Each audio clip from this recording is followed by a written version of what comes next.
Bungee jumping is a pretty physically easy activity to do, but at the end of the day, it is just that. It's an activity, it's not a ride. So there are some things that we need to do as participants to ensure that the jump happens safely. Let's take a look at some of those things in this video so we can prepare ourselves. The first thing the jump masters are going to want to see is a head-first dive. So what does that mean exactly? It means that your head leaves the jump point before the rest of your body and before your feet. You dive outwards in a horizontal position with your head in front of the rest of your body. Regardless of whether you jump with the ankle harness or the body harness, you're still going to need to leave the jump point in a head-first dive. So what happens if I don't do a head-first dive, you might be wondering. With an ankle harness, you'll begin to descend feet first, and when you arrive at the deceleration where the cord begins to slow you from the free fall, you're leaving yourself in a position where you could be aggressively righted into the hanging position.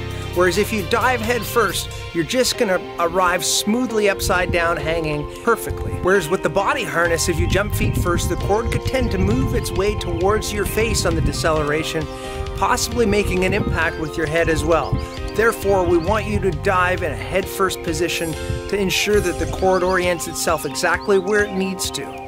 If you've chosen to take off backwards, well then the same principles are going to apply. The jump masters are going to want to see your head leave the platform before the rest of your body and your feet. What happens next after the head-first dive depends on what type of harness that you've chosen to jump with. With the body harness, you're going to want to jump with your hands out and your chin back. This keeps your hands away from the carabiners and the bungee cord, and it keeps your chin away from the chest harness, carabiner, and attachments as well, and it keeps you clear of all the equipment that you could make contact with during your jump. After the head-first dive on ankle harness, you're going to want to bring your hands above your head and put your chin down to your chest. This is a perfect dive position. In the event that you touch the water or asked to touch the water, your hands will enter the water first, then the top of your head. You'll be in a perfect dive position at the water.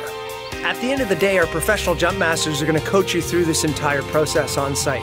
But it's always good to be able to visualize in advance and to be able to just get an idea of what you're going to need to do as a participant.